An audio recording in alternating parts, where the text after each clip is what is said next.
Good evening, everybody. August 16th, 2021. Let's see what Bitcoin is doing here. It has sort of ruined this plan that I had laid out here, but really I think the best thing to do is just to consider this a larger expansion of this ABC at this point in time. So the biggest thing I think that we need to be aware of is that as long as we stay above this green area, which was support for this fourth wave, then the expectation is still to move higher for this wave 5 here. The method that it's using to get there is a little bit frustrating right now. This really looked like a pretty clear ABC, and then potentially this was setting up for an ABC then upwards like that, and that obviously didn't happen. So that being the case, like I said, I think we need to assume that this is A, B, and C here for this 2 within this 5. And let me make these different just to clarify a little bit there. So within each one of these, like I said before, I'm expecting this to be an ending diagonal for 5, and I was expecting it to be choppy, so I really should have listened to myself, and I tried to do a little scalp long in here and it didn't work, but that's all right. So I'm just going to let it play out at this point, and I'm still planning on probably picking up some shorts anywhere in this region as we get closer to 50K. And at the moment, I think this is what we're looking at here. So we may just have completed the wave 2 here within this pattern. 3 will have to go somewhere above 1, 4 will have to go somewhere below 3, and 5 will have to go somewhere above 3, like that. But this really can play out in many different ways at this point. And we'll have to decide based on where 3 ends up topping out, then we can draw a channel there. So we may be able to scalp can't really scalp a short because there's no telling where this is going to go, but building a short position in here for the longer term is a pretty good idea. We may be able to scalp along once this is in place, if indeed this does play out. Once that's in place, we can look for a scalp from here up potentially. That wouldn't be a bad idea, but I have said multiple times now that we are getting into this area where we can really expect rejection pretty much at any point.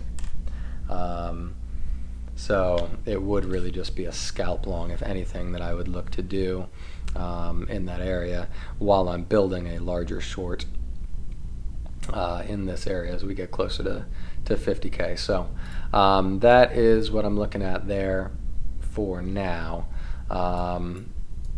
And in the longer term, or the larger term anyway, we're working on this blue, just to go over this for everybody. We're working on this blue 1, 2, 3, 4, and we're looking to finish 5 off somewhere, potentially around there. It is possible, like I've said before, it's possible we've already finished, but we would really usually see 5 waves within this last wave. So I'm leaning towards there being further upside still, again, as long as we maintain above this level, and especially above 42.4. That's kind of our line in the sand, 42.483. That would, breaking below that would indicate that this move is completely done.